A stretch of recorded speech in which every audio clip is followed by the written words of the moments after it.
Everyone, दृष्टि teaching exam YouTube channel पे आप सभी का हार्दिक स्वागत है। तो आज हम लोग एक बहुत महत्वपूर्ण विषय पर चर्चा करने वाले हैं और वो विषय क्या है कि आर्मी वेलफेयर एजुकेशन सोसाइटी के द्वारा आपका एक ओएसटी का जो है विज्ञप्ति जारी किया गया है। तो आइए हम लोग थोड़ा सा समझते हैं कि ये आपका ओएसटी है क्या चीज़, और हमें अगर आर्मी पब्लिक स्कूल में अगर शिक्षक बनना है तो उसकी प्रक्रिया क्या है।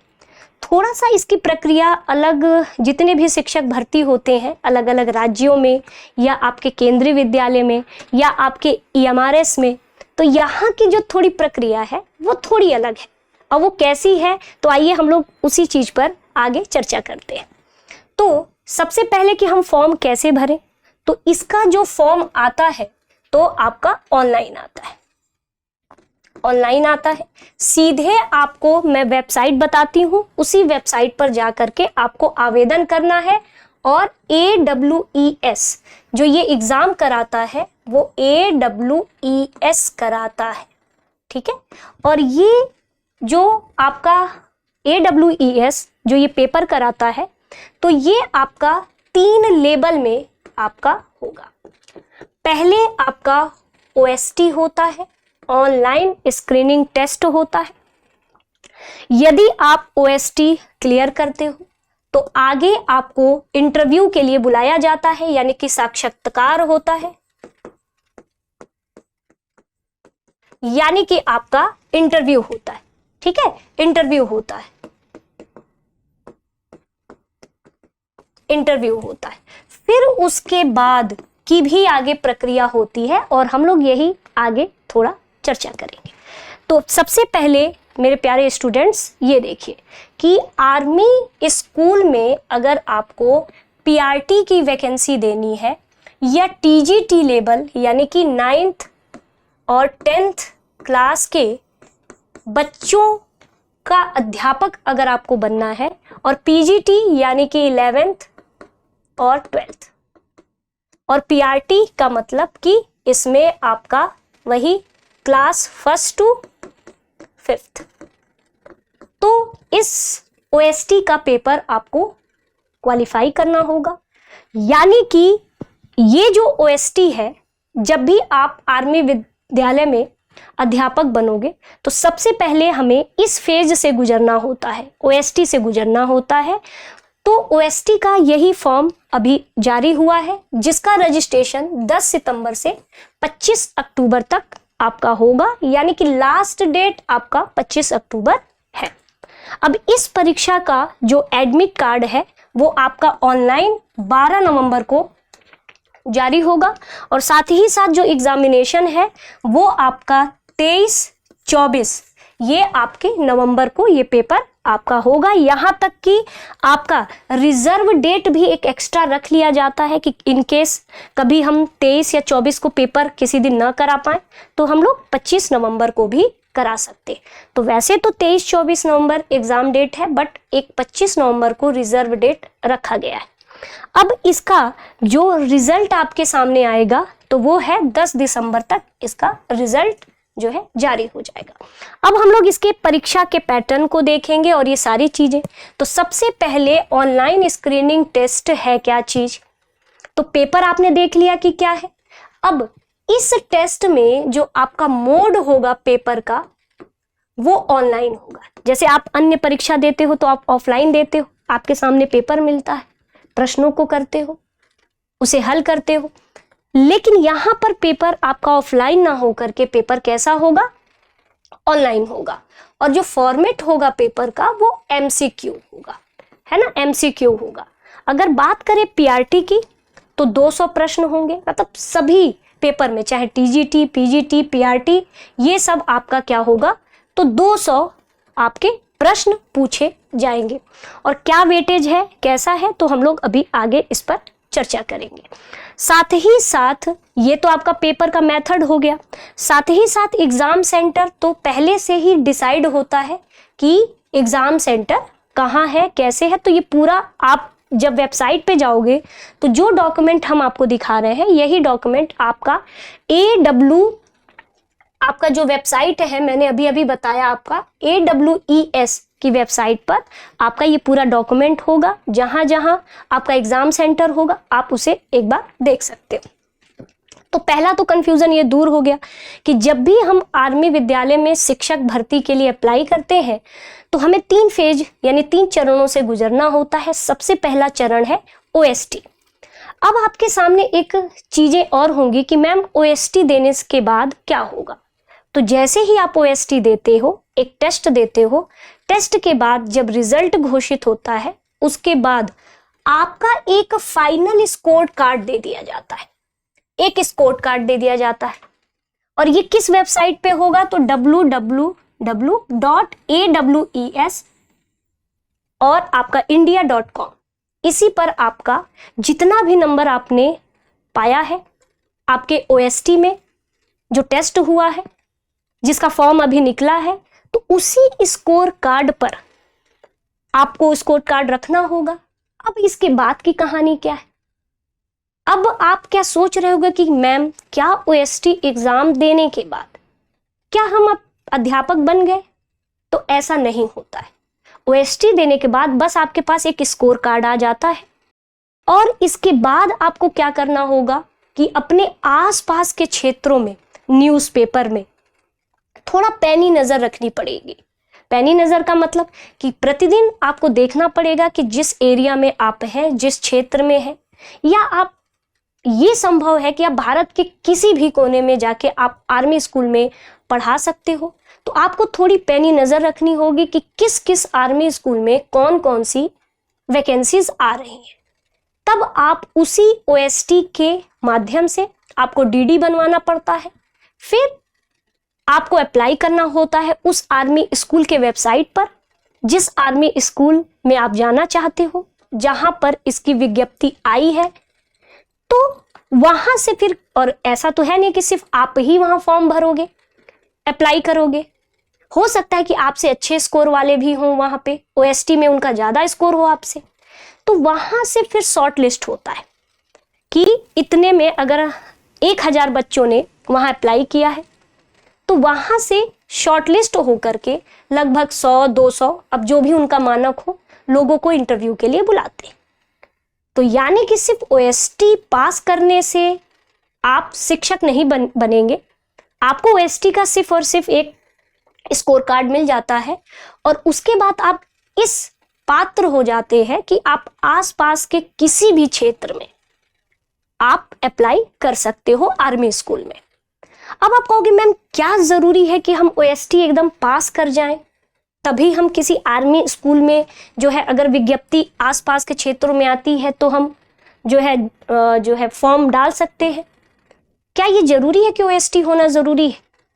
तो मेरे प्यारे स्टूडेंट, जरूरी नहीं है, लेकिन भले जरूरी नहीं है, लेकिन साफ तौर पे डॉक्यूमेंट में कह दिया गया है कि पहला जो प्रेफरेंस दिया जाता है वो नॉन OST को नहीं दिया जाता है। वो किसको दिया जाता है? OST वालों को सबसे पहला प्रेफरेंस दिया जाता है। आप अगर वो उस काबिल ना होंगे तब आपका नंबर आता है। तो इसीलिए सबसे अच्छी बात है कि हम OST को पास ही कर लें। अब OST के बाद मेरे प्यारे स्टूडेंट्स, आर्मी में जो वैकेंसी आती है, यानी APS आर्मी पब्लिक स्कूलों में जो वैकेंसी आती है वो 2 तरीके की होती है। एक होती है रेगुलर बेस पे होती है, यानी कि एक क्या होता है, रेगुलर बेस पे होता है, रेगुलर बेस पे होता है, और एक होता है कि फिक्स्ड टर्म पे होता है, यानी कि एक निश्चित समय के लिए। जैसे एक तरीके से इसको कहते हैं कि कॉन्ट्रेक्चुअल कहते हैं, यानी कि ये कॉन्ट्रैक्ट बेस पे है, यानी लगभग वही 3 साल, यानी 3 साल के लिए आपको रखा जाएगा। और रेगुलर का मतलब कि आप परमानेंट हो, आप हमेशा के लिए आर्मी पब्लिक स्कूल के शिक्षक हो। तो ध्यान रहे, OST के बाद भी आर्मी स्कूल में कभी कभी परमानेंट वैकेंसीज आती हैं, लेकिन कभी कभी क्या होता है, फिक्स्ड टर्म के लिए आता है, 2 साल के लिए, 3 साल के लिए, 4 साल के लिए, एक निश्चित समय अवधि के लिए आता है। तो अब आपकी मर्जी है, अगर आप फिक्स टर्म के लिए भी डालना चाहते हो, आप जो है अपने आसपास के आर्मी स्कूल में थोड़ा पैनी नजर रखना और आप उस फॉर्म को डाल देना। अब आप कहोगे कि मैम जब फिक्स टर्म खत्म हो जाता है तो उसके बाद क्या होता है, क्या हमें वो निकाल देंगे? तो देखिए निकालते तो नहीं है, लेकिन फिर भी एक प्रक्रिया होती है। आपका दोबारा से इंटरव्यू होगा, सारी चीजें दोबारा से इंटरव्यू होगा, सब कुछ। अगर आप फिर से इंटरव्यू में बेहतर प्रदर्शन करते हैं तो दोबारा से आपको फिर से उसी आर्मी स्कूल में जगह मिल जाती है। तो ये एक प्रक्रिया है इनका। तो ओएसटी सिर्फ और सिर्फ क्या होता है कि सिर्फ ओएसटी पास करने से हम एक आर्मी स्कूल विद्यालय में, यानी कि आर्मी पब्लिक स्कूल में हम शिक्षक नहीं बन जाते। सिर्फ हमारे पास स्कोर कार्ड आता है, फिर हमें पूरे भारत के अलग अलग आर्मी स्कूलों में पैनी नज़र रखनी होती है कि भाई कहाँ कहाँ वैकेंसी आई है, तो हमारे पास ओएसटी है और हम अप्लाई कर सकते हैं, क्योंकि पहला प्रेफरेंस ही मिलता है ओएसटी वालों को। बाकी नॉन ओएसटी वाले भी फॉर्म डाल सकते हैं, लेकिन फिर भी जो है कुल मिलाकर के प्रिफर्ड ओएसटी को ही किया जाता है। अब आपके सामने है कि क्या सीटेट जरूरी है, तो ओएसटी के लिए नहीं जरूरी है, मैंडेटरी नहीं। अगर आपके पास है तो सही है, लेकिन मैंडेटरी नहीं है। ये साफ तौर पे डॉक्यूमेंट में लिखा गया है कि मैंडेटरी सीटेट ओएसटी फॉर्म भरने के लिए मैंडेटरी नहीं। अब चलिए, अब आगे का क्या है। अब इसमें क्या है कि हमें कौन कौन से सब्जेक्ट की वैकेंसी है, कैसे है। तो आप ओएसटी इतने सारे विषय पर दे सकते हो, जैसे कि पहला पीजीटी के लिए दे सकते हो, और पीजीटी के लिए तो आप जानते ही हो कि साथ ही साथ आपके पास मास्टर डिग्री, जिस सब्जेक्ट से आप देना चाहते हो मास्टर डिग्री होनी चाहिए, ठीक है। और साथ ही साथ post graduation with minimum 55 marks और equivalent grade and 3 year integrated BEd MEd, ठीक है। तो आप यहाँ पर एक बार देख लेना और सीधे सीधे PGT English, PGT Hindi, PGT economics, ये सारा पीजीटी का आपका जिस सब्जेक्ट से आप पीजीटी देना चाहते हो आप दे सकते हो। अब पीजीटी का ये है, और साथ ही साथ अब बात आती है टीजीटी की। तो टीजीटी में कंप्यूटर साइंस के लिए भी है, और क्या क्या आपके पास विषय होना चाहिए, तो आप देख सकते हो कि भाई कंप्यूटर साइंस होना चाहिए, या आईटी से बीटेक वगैरह आप कर सकते हो। लिखा भी है बीटेक, यहाँ बीटेक लिखा है, ठीक है। और साथ ही साथ बीई बीटेक में अगर आपने एमटेक वगैरह भी किया हो तो भी ठीक है, या फिर आप एमएससी किए हो कंप्यूटर साइंस से या एमसीए किए हो, तब भी आप पीजीटी कंप्यूटर से दे सकते हो, ठीक है। तो ये सारी चीज़ें हैं। अब बात आती है टीजीटी की, नहीं फिजिकल एजुकेशन टीचर की। तो फिजिकल एजुकेशन टीचर के लिए आपको बीपीएड वगैरह करना होता है ना, बैचलर ऑफ फिजिकल एजुकेशन, ठीक है। तो ये सारी चीज़ें आप देख सकते हो, ठीक। और साथ ही साथ एमपीएड भी होना चाहिए, क्योंकि पीजीटी दे रहे हो तो मास्टर डिग्री तो होनी चाहिए, तो एमपीएड होना चाहिए, मास्टर ऑफ फिजिकल एजुकेशन। अब टीजीटी के लिए भी आपका टीजीटी संस्कृत से आप ओएसटी डाल सकते हो, तो English, SST, mathematics, science, computer science, ये सारी चीजें। अब खास बात इसमें क्या है प्राइमरी के लिए। अब कहोगे मैम प्राइमरी के लिए क्या खास बात है पीआरटी के लिए, तो मेरे प्यारे बच्चों पीआरटी में जो जगह मिली है, पहला तो ग्रेजुएशन होना चाहिए, एटलीस्ट 50% मार्क्स तो आपके ग्रेजुएशन में होना चाहिए। अब साथ ही साथ बीएड, बीएलएड या 2 साल का डीएलएड होना चाहिए, यानी कि बीएलएड डीएलएड आपके पास 2 साल का होना चाहिए, जिसे बीटीसी कहते। लेकिन यहाँ पर बीएड भी कहा गया है, यानी कि इसमें आर्मी पब्लिक के ओएसटी में बीएड को भी पीआरटी में सम्मिलित किया गया है, परंतु इसमें साफ तौर पे कह दिया गया है कि आपको अगर पीआरटी में जाना है तो 6 माह का बीएड वालों को ब्रिज कोर्स करना होगा। ब्रिज कोर्स अगर कर लेते हैं, और इस ब्रिज कोर्स में भी एक मानक है कि भाई इतना नंबर आपके पास होना चाहिए उस ब्रिज कोर्स में, तो आपको 6 माह का ब्रिज कोर्स जो है आपको करना होगा, ठीक है। अब देखिए इसमें ये सारी चीजें हैं, तो ये आपकी गाइडलाइन थी पीआरटी के लिए, ठीक। यानी कि पीआरटी वाले जो भी बच्चे अगर बीएड किए हैं और उनको लगता है कि वो प्राइमरी में जाना चाहते हैं, तो वो पीआरटी आपका ओएसटी दे सकते हैं पीआरटी से। बट आगे चल के आपको आपके पास 6 माह का ब्रिज कोर्स होना चाहिए, तभी आप डाल सकते हैं, ठीक है। अब आगे देखते हैं इसमें। अब हमारे पास ये है कि सबसे पहला बच्चों का प्रश्न होता है कि मैम OST अगर मैंने फॉर्म भर लिया तो हमारा पैटर्न क्या होगा, पेपर में किस तरह का सिलेबस होगा।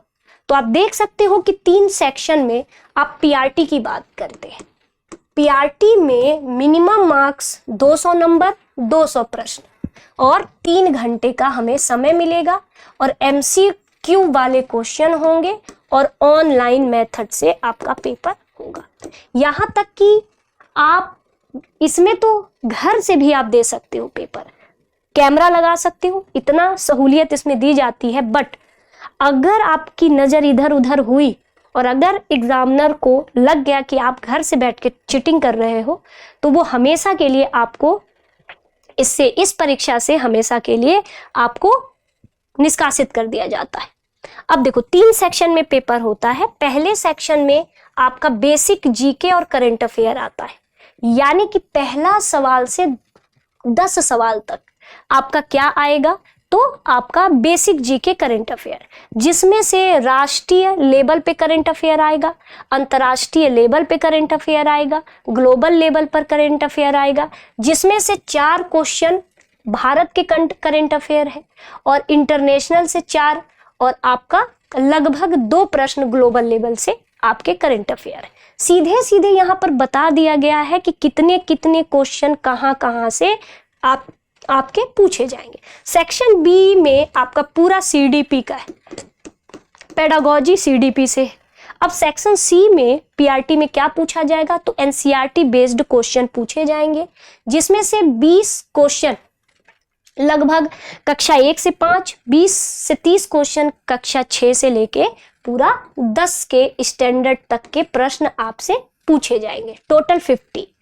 फिर और वो भी किसका, साइंस के सवाल पूछे जाएंगे, SST के सवाल पूछे जाएंगे, मैथमेटिक्स के सवाल पूछे जाएंगे, इंग्लिश के पूछे जाएंगे और हिंदी के। लेकिन किस किताबों से क्वेश्चन पूछे जाएंगे, तो NCERT कक्षा 1 से 5 और 6 से लेके पूरा 10 लेवल तक डिवाइड किया गया है। इसमें सीधे सीधे कह दिया गया है कि 20 क्वेश्चन कक्षा 1 से 5 तक का होगा और आपके 20 क्वेश्चन कक्षा जो है 6 से लेकर के कक्षा 10 तक का होगा, टोटल 40। तो यानी कि आप यहाँ पर वेटेज देख सकते हो कि यहाँ से 170 क्वेश्चन आपके आएंगे। तो आप एक बार इस डॉक्यूमेंट को देखना, सीधे सीधे यहाँ लिख दिया गया है कि किस सेक्शन से कितने क्वेश्चंस आपके पूछे जाएंगे। मैथमेटिक्स का भी लिखा है, इंग्लिश का भी लिखा है, हिंदी का। यानी अगर PRT आप दे रहे हो तो आपको करंट अफेयर एक सेक्शन में मिलेगा जिसमें टोटल क्वेश्चन 10 होंगे। सेक्शन B में CDP मिलेगा जिसमें टोटल क्वेश्चंस 20 होंगे और आपका सेक्शन C में आपको पूरा एकेडमिक, जिसमें कि science, social study, math, English और हिंदी, ये सारे क्वेश्चन 170 क्वेश्चन आपको ये मिलेगा, टोटल 200। उसी तरह आपका जो है TGT में हो गया। TGT में 3 सेक्शन में बटा हुआ है, जिसमें 10 क्वेश्चन आपका basic GK current affair, pedagogy के 20, टोटल 170। आप जिस सब्जेक्ट से जा रहे हो तो वहां से आपका ये पूछा है कि बेसिक सब्जेक्ट नॉलेज, यानी कि आपको पहले तो बेसिक क्वेश्चन होंगे, मतलब एकदम आसान, और आसान कितने क्वेश्चन होंगे, 70 क्वेश्चन। फिर मॉडरेट, थोड़ा कठिन, जिसमें से आपका आप देख सकते हो कि ये कक्षा 6 से लेकर के पूरा कक्षा 10 तक। हायर लेवल का यानी 40 क्वेश्चन हायर लेवल के, 40 question moderate, 70 question basic level के, और आप कितना सब्जेक्ट में निपुण है 20 क्वेश्चन आपका अपने सब्जेक्ट में निपुणता के आधार पर, पूरा 170। यानी कि पहले बेसिक लेवल के क्वेश्चन होंगे, कितना होगा, 70। फिर मॉडरेट लेवल के 40, जिस भी सब्जेक्ट से आप दे रहे हो। फिर आपका 40 क्वेश्चन हायर और आपका निपुणता यानी कि प्रोफिशिएंट लेवल 20 क्वेश्चन। तो इस तरह से टोटल ये भी 200 प्रश्न होंगे, 200 नंबर के आपके होंगे। उसी तरह आपका PGT में भी है, सेम टू सेम वही है 170। उसको भी डिवाइड कर दिया गया है कि सब्जेक्ट में बेसिक नॉलेज कितनी है, मॉडरेट कितना है, हायर कितना है और प्रोफिशिएंट लेवल कितना है। तो ये सारी चीजें। अब मेरे प्यारे स्टूडेंट्स, तो हमेशा आप पात्र हो, अगर आप पीआरटी दे रहे हो तो आपको मालूम है कि पीआरटी में बीएड है लेकिन 6 महीने का ब्रिज कोर्स, और साथ में बीटीसी डीएलएड वाले बच्चे पीआरटी ओएसटी दे सकते हैं। टीजीटी है तो आपके पास बीएड होना चाहिए, और पीजीटी है मास्टर डिग्री, और सीटेट कोई ज़रूरी नहीं है ओएसटी देने के लिए। अब 3 लेवल में आपका पेपर होगा। ध्यान रखना, सबसे पहले जब ओएसटी दे लोगे तो इंटरव्यू के लिए तो तब आप जाओगे जब आपको पैनी नज़र रखनी होगी कि किस आर्मी विद्यालय में कौन कौन सा कहाँ कहाँ पर, कहीं रेगुलर है तो कहीं फिक्स्ड टर्म पे है, यानी कि एडाक बेस पर भी निकलता है। तो आपको अब आप अपनी मर्जी से जो भी भरना हो आप उस फॉर्म को फिलअप कर सकते हो। फिर आपका जो ओएसटी है और ये चीज़ें हैं जो आप शॉर्ट लिस्ट हो गए, फिर आपको इंटरव्यू के लिए बुलाया जाएगा। तो सिर्फ और सिर्फ अगर आपको लगता है ओएसटी से हो जाएगा तो नहीं, आपको फिर इंटरव्यू लेवल तक जाना होगा, और वो तब इंटरव्यू लेवल तक जाओगे जब कहीं कहीं आर्मी स्कूल से वैकेंसीज आती। फिर आपका पहले क्या होता था कि डेमो कराया जाता था और सारी चीज़ें इंटरव्यू के ही साथ करा ली जाती थी, लेकिन अब चीज़ें अलग हो गई है। अब यहाँ पर इवैल्यूएशन किया जाता है, यानी कि अब इवैल्यूएशन और टीचिंग, यानी आपका डेमो अलग से होगा ही होगा, और साथ ही में कंप्यूटर यानी सीपीटी, यानी कि आपका कंप्यूटर टेस्ट भी होगा कि आपको बेसिक नॉलेज यानी कंप्यूटर में आप निपुण है कि नहीं, ये देखने को मिलेगा। यानी 3 लेवल पे होगा, पहले ओएसटी, फिर कहीं अगर आर्मी की वैकेंसी भारत के किसी कोने में या आपके आसपास आती है तो आप अप्लाई करोगे, तब आप शॉर्टलिस्ट होगे, तब इंटरव्यू के लिए बुलाया जाएगा। उसके बाद आप जाओगे, फिर आपका डेमो वगैरह होगा, और अगर आप भाषा के लिए जा रहे हो, इंग्लिश, हिंदी, तब आपका 15 नंबर का आपका निबंध वगैरह का पेपर होगा। यानी कि सिर्फ टेस्ट से इनको अंदाजा नहीं है कि आप इंग्लिश में इतने अच्छे हो, हिंदी में इतने अच्छे हो, संस्कृत में इतने अच्छे हो, इनको इससे नहीं, ये आपसे क्या कराएंगे, तो ये अलग से आपका निबंध और इन सब चीज़ों का टेस्ट कराएंगे। फिर इसी में आपका टीचिंग देखेंगे कि आप डेमो वगैरह,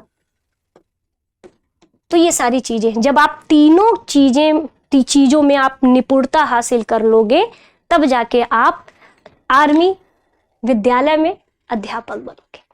तो अगर आपको लगता है कि कुछ और इसमें जानकारी, वैसे तो मैंने सारी चीज़ें बता दी, सीटेट जरूरी नहीं है, आप डायरेक्ट ओएसटी डाल दीजिए, फॉर्म भर दीजिए और साथ ही साथ पेपर दे लीजिए, और बेहतर स्कोर आता है तो स्कोर कार्ड आपके पास रहेगा। फिर आप देखते रहिए, कम से कम इस पात्र आप हो जाएंगे कि अगर इन केस आर्मी विद्यालय में आसपास वैकेंसी आती है तो आप अप्लाई कर सकते हैं।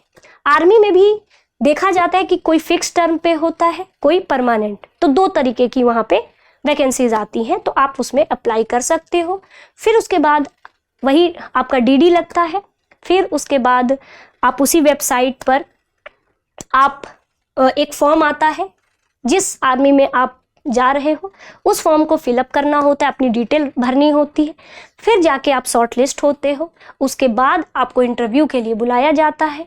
फिर जब इंटरव्यू सब कुछ बहुत और ठीक ठाक, पैनल बैठता है, इसमें कर्नल बैठते हैं, मेजर बैठते हैं, साइकोलॉजिस्ट बैठते हैं, उस विद्यालय का जो प्रिंसिपल बैठता है जिसमें आप जाने वाले हो, अच्छा खासा बहुत टाइम लगता है इसमें इंटरव्यू में।